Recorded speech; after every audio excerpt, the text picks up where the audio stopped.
The globalists, who know that Obama is going to promote their plan, want to make him such a superhero that nobody will question what he's doing. They'll be so preoccupied with who he is, or where he is, or what he's saying, or what he's wearing, or something like that.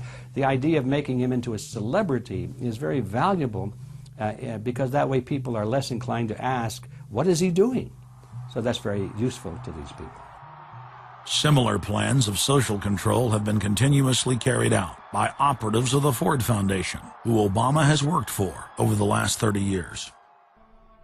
Many of the strategies used to control populations were originally developed by Edward Bernays, who coined the phrase public relations. Bernays said that if you manufacture an authoritative figure who repeats the same messages over and over, that this will appeal to the masses' subconscious desires. Yes, we can. The unwashed masses will helplessly follow the leader and go along with any message they spout. Yes, we can. Yes, we can.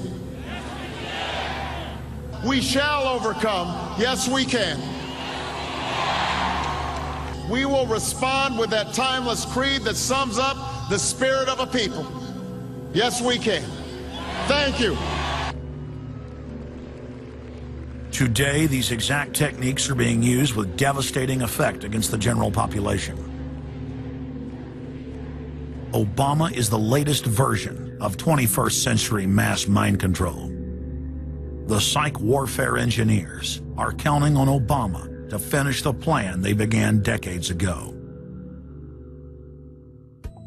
Beyond their plans to devastate the economy for global consolidation, a new international framework of draconian law is being constructed to establish a system of neo-feudalistic serfdom. Remember, it was Bill Clinton who gave us NAFTA. And it was Al Gore, the hero of the environmental movement, who was the hatchet man for the Clinton administration to cram NAFTA down the throats of a reluctant Congress. Now, this is a good deal for our country, Larry, and let me explain why. Al Gore, who carried the ball for NAFTA and GATT, is now one of the top standard bearers for the elite's agenda. I didn't interrupt you. Okay, now, guys. Then maybe it just... Is this... NAFTA. Why? Huge numbers of manufacturing jobs left Canada, came into the United States because of a 15% wage differential. We pay our workers less in Canada. Now, when you've got a 7-to-1 wage differential between the United States and Mexico, you will hear the giant sucking sound. No, there's a political lesson, there's a business lesson. Sorry. He serves as the front man for the carbon tax cap and trade scheme, which will not only increase taxes on every American, but will also transfer our national sovereignty and rights to a tyrannical world government, all in the name of saving the earth. Is the legislation that we are discussing here today, is that something that you are going to personally benefit from? If you believe that the reason I have been working on this issue for 30 years is because of greed, you don't know me. I've been willing to put my money where my mouth is. Do you think there's something wrong with being active in business in this country? I am simply asking for clarification. I'm proud of it. The relationship. I'm proud of it. My name is Dr. Tim Ball. I'm a climatologist. I have a PhD in climatology from the Queen Mary College, University of London, England. And I've been studying climate both with my 9 years in the Canadian Air Force, where it was essential to flying, and then after that at the university. So it's essentially been the whole theme of my career. Initially called climate skeptics.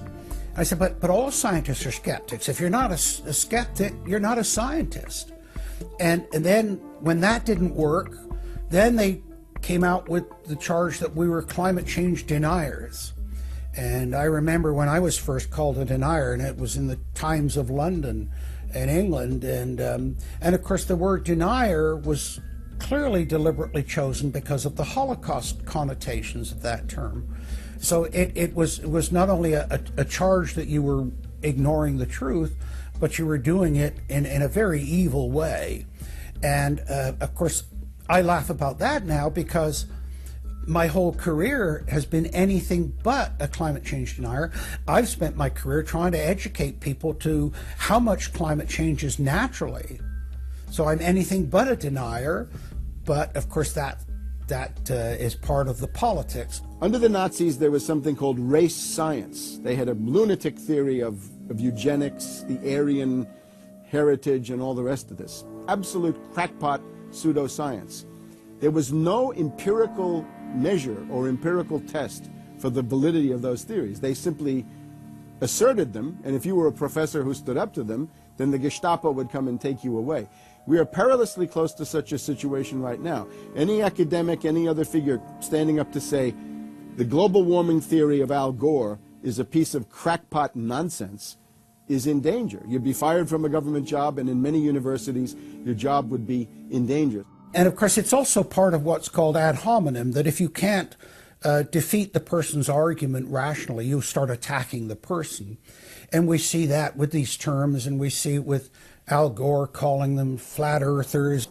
Congressman, you began by denying that there is a consensus on the science.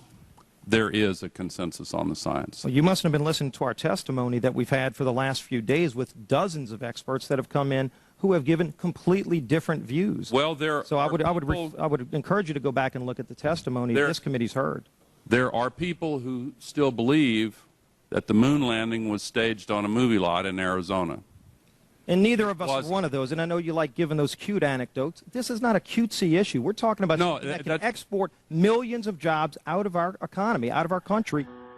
Richard Lindzen, an MIT professor of atmospheric physics, said it many years ago when he said the consensus was reached before the research had even begun. And then scientists like myself that stood up and said, hold on a minute, I got problems with this. Oh, paid by the oil companies, don't trust that guy. What the international scientific community is saying is correct. There is no legitimate basis for denying it. Now, you hear the consensus argument. Well, the majority of scientists. What they're always talking about is, and originally the IPCC was about 3,600 scientists, it's now down to 2,500. That's the people they're talking about. But when you look at it, most of them are bureaucrats. They're not scientists at all. And very, very few of them are actual climate experts. Now, the consequences of that, and whether that's because of man-made CO2, I think are debatable. If CO2 is not causing the climate change, what is? What are the major driving factors? And so they're essentially the ones that are left out by the Intergovernmental Panel on Climate Change. It's unbelievable to me that they can come out and ignore the sun. I mean, everybody knows the sun goes in, it gets cool. You notice that, right? You have an eclipse, the temperature drops, and the birds start to get excited and so on. And when you look at the seasonal changes with the sun, how you can suggest that the sun is not a factor is really quite remarkable. Giving us false scientific information is not going to clean up our environment. Speaking with a lot of promises and innuendo is not going to help clean up our environment. The globalists have co-opted the environmental movement. There are a lot of real environmental problems we face, like genetic engineering, where they're splicing plants, animals, insects, you name it. Toxic waste dumping in the ocean. No one wants to breathe bad air or drink toxic water. But the global carbon tax has nothing to do with that.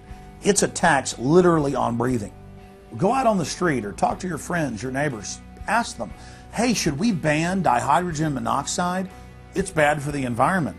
The average person will sign your petition calling for the banning of water.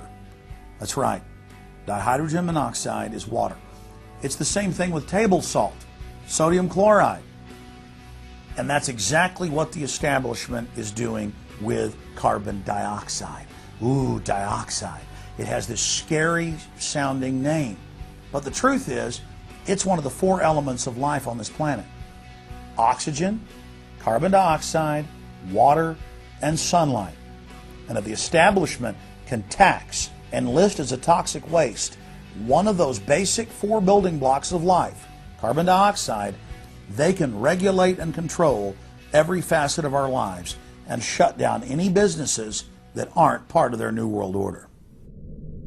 The idea that carbon is a pollutant is essentially a way of saying that humanity is a disease or a cancer that ought to be wiped out. Genocide.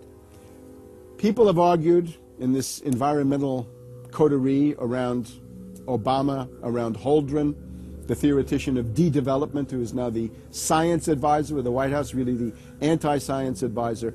They've argued that babies are carbon monsters, carbon machines, and that every time you breathe out carbon dioxide, you're part of the pollution of the planet.